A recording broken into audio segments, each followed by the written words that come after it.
We welcome you into the 14th episode of Talking Blizz with Joey Bonadonna. This week we welcome in defensive lineman Rafiq Abdul-Wahid. Rafiq, welcome to the show. Thank you for having me.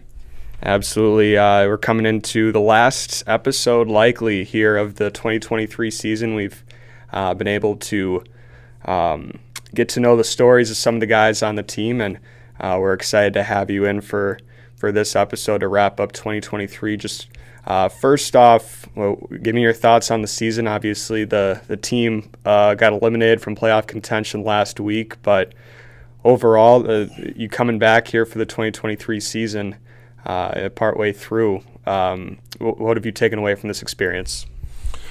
Well, just thinking about how the season went, I think there was some ups and downs, but we definitely persevered.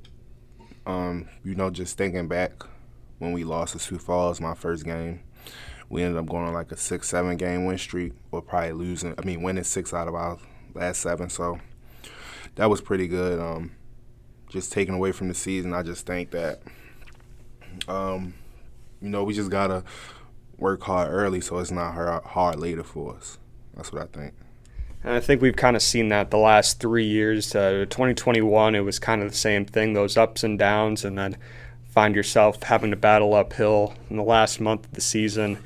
Same with last year, same with this year. I think that's something that, this team can kind of reflect on going forward, that, you have to start quick. But in general, I think you kind of saw the improvement throughout the season. Starting slow with those 2 losses, but kind of bouncing off of that, this team did have that great stretch in the middle, picking up some great wins, having some really close battles with some good teams in the Eastern Conference, Massachusetts, Quad City, and of course, and then Sioux Falls as well. But now we're kind of getting to dive into your story. You mentioned you came in midway through the year, a little earlier in that Sioux Falls game, but you were with this team last year for 1 game, and we're kind of going to get to bounce into that story. But how did that come about, you coming back to the team this year in 2023? Well, my original plan was to go back to playing outdoor, but I told Coach Roberson and Coach Peacock that if I did play indoor again, I was going to come here. So once my outdoor thing kind of folded, I just texted the coaches, and they were happy to have me. So I came within a week or 2. And kind of going further back, your beginnings of football, you grew up in Baltimore and had yourself a great career at the D2 level. Kind of go through how your career kind of started. When did you know that football was going to be the sport for you? Well, when I started, I just walked out the door one day, on the summer, on August, I'm gonna say August, July, or whatever. It was football practice starting, but all my friends had signed up, and I was the only one that didn't sign up. Everybody had their equipment on, so I was fascinated. So I wanted to join, and I don't necessarily know when I felt like it was for me, but that was when I knew I wanted to play. So I started playing, and I basically played every year except for 1 year where I played basketball, and another year was COVID when they held us out a couple years ago. And it kind of been an ongoing situation with a lot of players we've talked to this year, that COVID had a big impact on their playing career. But overall, your college experience, played from 2017 to 2021. You're a 2-time all-conference defensive lineman. Put together a great career at defensive line in your college career. Kind of walk through how your recruitment went going into college, and then your experience throughout those years. It was pretty slow beginning off. I had a couple offers, but none of them really materialized.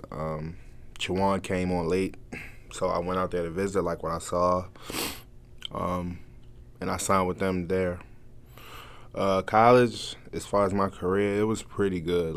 We had a couple bad seasons there, but overall, I say it was pretty fun, and I learned a lot. So, definitely no regrets there. And coming out of that COVID year that we were talking about, 2020 season, not a lot of teams played, but you got an opportunity to have one more season after that. In that 2021 season, you guys went 7-3. Kind of walk through how that season went for you and where you went from there. So after 2019, our head coach quit. So after he quit, our office coordinator took over. Of course, we didn't play in 2020, but they kind of flipped the entire team, turned it around, and we started off 5-0, ranked 20th, I think.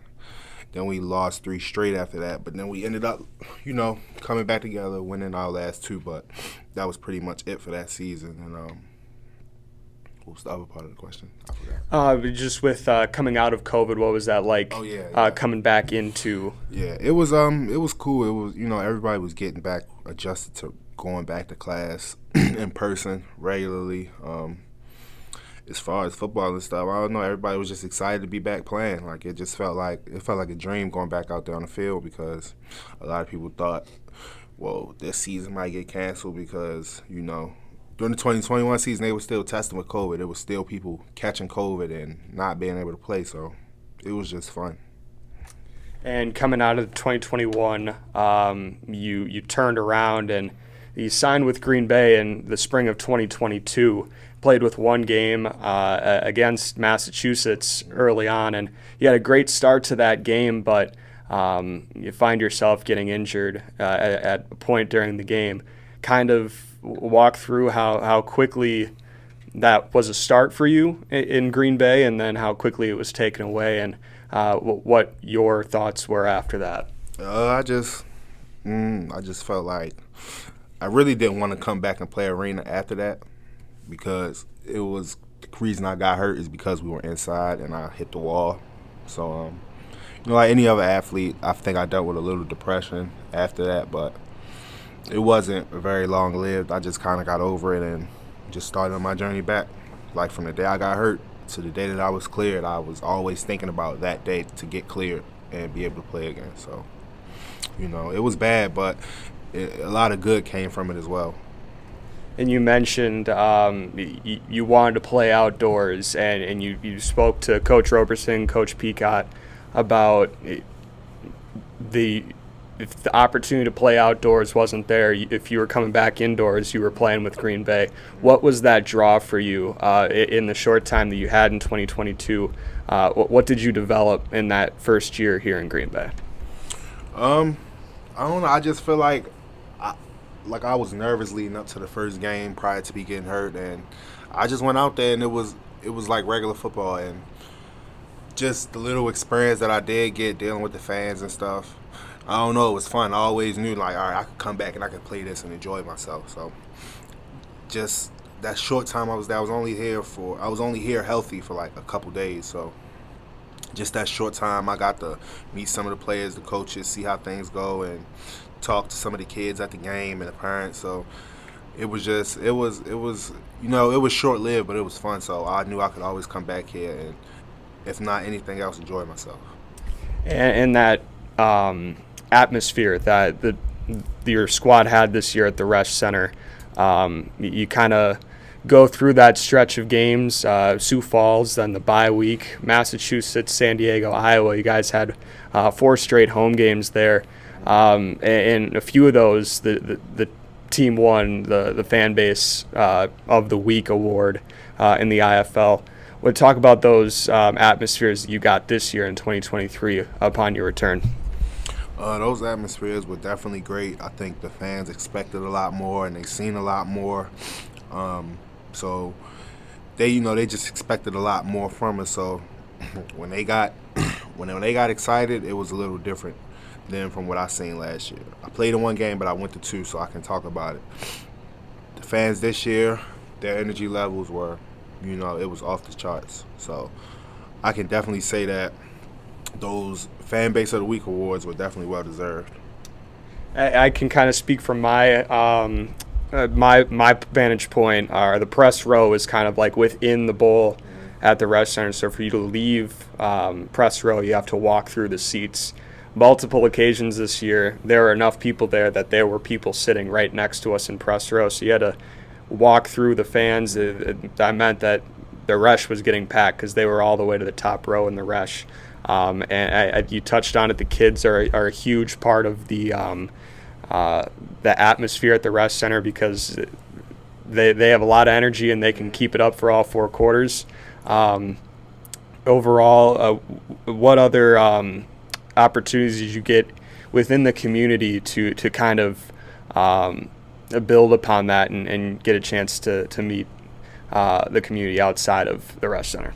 We went to multiple schools, just hanging out, recess, reading.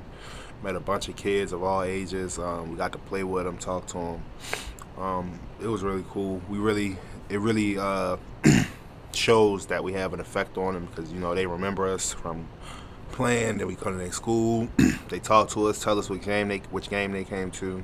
They wear their jerseys with the signed autographs on them. So, this year, with me being able to be here for a good chunk of the season, I was really able to go out into the community and touch some of the kids, and it was a good experience. And we'll kind of come down to the last month of the season here. Just a few weeks ago in Tulsa, you had that injury, and it sidelined you this past week as well. You went through that situation again this time, later in the year. Where are you at now kind of going forward and coming to the end of the season? What are your hopes for this offseason and going forward? Well, thankfully that I just dislocated my elbow. A couple, little ligament problems, but everything is going to heal on its own. So as far as the offseason, just focus on getting healthier and, getting better. I have a few weeks. It's only going to take a few weeks after the season for my elbow to really heal and stuff. So I'm going to give myself a break. And once I'm healed and everything is situated at home, I'm going to start back working and, start the process over again. And the final question, is we're going to have a series of questions here to kind of just get to know you a little bit more, growing up or elsewhere. We'll start with growing up. What was your favorite the sports team? It could be football, it could be anything. What was your favorite team growing up, and then your favorite athlete? As far as football goes, I like the Ravens. My favorite athlete would have to be Reggie Bush. Reggie Bush, and I kind of want to go back onto those Baltimore Ravens defenses growing up. You're a Baltimore guy. You had players on those defenses like Terrell Suggs, Ray Lewis, Ed Reed. Those guys have an impact on you growing up? Yeah, definitely. If you watched football, if you were growing up during that time and you got to watch Ray Lewis, Ed Reed, Terrell Suggs, they are going to have an effect on you, that whole team. So definitely. And I could even speak from my experience growing up in Green Bay. Ray Lewis was up there as one of my favorite players, at least on the defensive side of the ball. And then Reggie Bush. What's the draw for Reggie Bush? I just like the way he played. He was just fast. Being young, playing Madden and stuff, you always want to play with somebody fast. So I always had Reggie Bush. And once I got old enough to really watch it, I seen how he played in real life. So I still like him. So yeah, that's pretty much it. Next up, favorite type of favorite music, favorite artist. Could be a guilty pleasure song that you like, or overall, what song are you listening to on a daily basis? Song I listen to on a daily basis. I may not have a song, but I have an artist. I like G Herbo, Lil Herb. That's probably my favorite artist right now. I don't necessarily have a song though. So just anything G Herbo. Anything G Herbo. And then next up, favorite TV show or favorite movie that you have? My favorite movie is The Warriors. My favorite TV show is Ed, Edd n Eddy. If you had to pick a sports movie that's your favorite, which one would you pick? Sports movie. I'm gonna say Gridiron Gang. All right, and then final one that I've always wrapped up with. What's one fun fact about you that Blizzard Nation might not know that you'd like to share? I have a poodle at home. I have a dog. So a dog dad, but it's a poodle. Yeah, it's definitely a poodle. The poodle got a name? Benji. Benji. All right. Well, Rafiq Abdul-Wahid has a poodle named Benji. So that's our fun fact, and wrapping up our final episode for the 2023 season.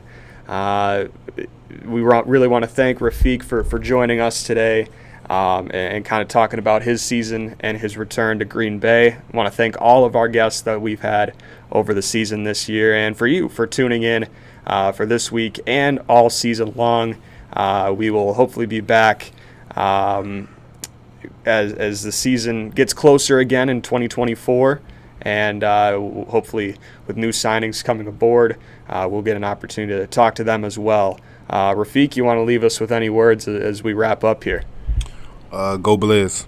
Go Blizz. That's the one I'm going to wrap up with too in here just a second. Again, want to thank you for tuning in to this week's episode, and as always, go Blizz.